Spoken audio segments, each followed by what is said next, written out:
नमस्कार दोस्तों, इस वीडियो सत्र में आपका स्वागत है। इस सत्र में हम जिस विषय को कवर करने जा रहे हैं वो है आधुनिक आवर्त सारणी, मॉडर्न पीरियोडिक टेबल। सन 1913 में हेनरी मोज़ले ने बताया कि तत्व के परमाणु द्रव्यमान की तुलना में उसकी परमाणु संख्या Z अधिक आधारभूत गुणधर्म है। तदनुसार मेंडलीफ की आवर्त सारणी में परिवर्तन किया गया तथा परमाणु संख्या को आधुनिक आवर्त सारणी के आधार के रूप में स्वीकार किया गया। इस आधुनिक आवर्त नियम को इस प्रकार वर्णित किया जा सकता है। तत्वों के गुणधर्म उनकी परमाणु संख्या का आवर्त फलन होते हैं। परमाणु संख्या से हमें परमाणु के नाभिक में स्थित प्रोटॉनों की संख्या का पता चलता है तथा एक तत्व से दूसरे तक बढ़ने पर इस संख्या में एक की बढ़ोतरी होती है। तत्वों को उनके परमाणु संख्या के आरोही क्रम में व्यवस्थित करने पर जो वर्गीकरण प्राप्त होता है उसे आधुनिक आवर्त सारणी, मॉडर्न पीरियोडिक टेबल कहा जाता है। आप देख सकते हैं कि आधुनिक आवर्त सारणी में मेंडलीफ की आवर्त सारणी की तीनों कमियों को सुधारा गया है। आइए अब हम आधुनिक आवर्त सारणी में विभिन्न तत्वों की स्थिति के बारे में चर्चा करते हैं। आधुनिक आवर्त सारणी में 18 ऊर्ध्वाधर स्तंभ हैं, जिन्हें समूह ग्रुप्स कहा जाता है, और 7 क्षैतिज पंक्तियां हैं, जिन्हें आवर्त पीरियड्स कहा जाता है। आवर्त सारणी के लंबे रूप में 7 आवर्त पीरियड्स हैं।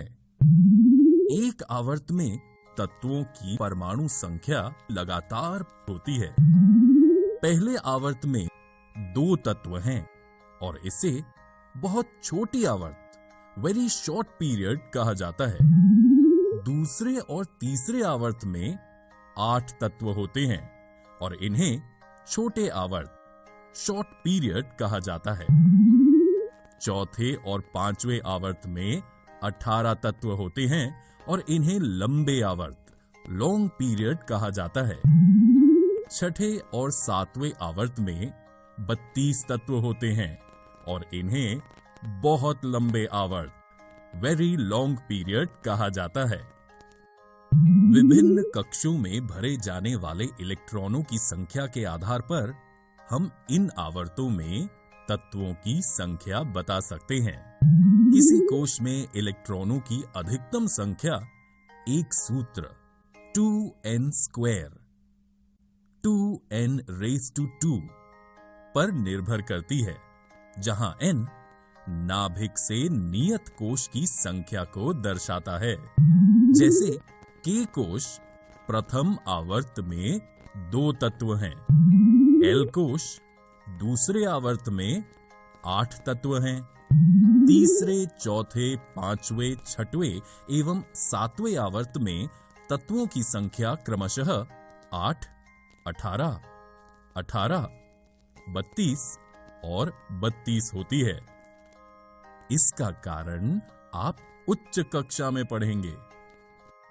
आवर्त सारणी में ऊर्ध्वाधर स्तंभों को समूह कहा जाता है। आवर्त सारणी के लंबे रूप में 18 समूह हैं। इनकी संख्या 1 से 18 है।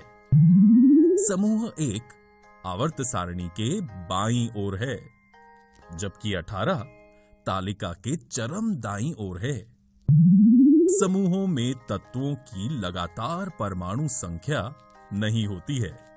दोस्तों, इस वीडियो में हमने आधुनिक आवर्त सारणी, मॉडर्न पीरियोडिक टेबल के बारे में अध्ययन किया। अगले वीडियो में हम आधुनिक आवर्त सारणी की प्रवृत्ति, trends in the modern periodic table के बारे में जानेंगे।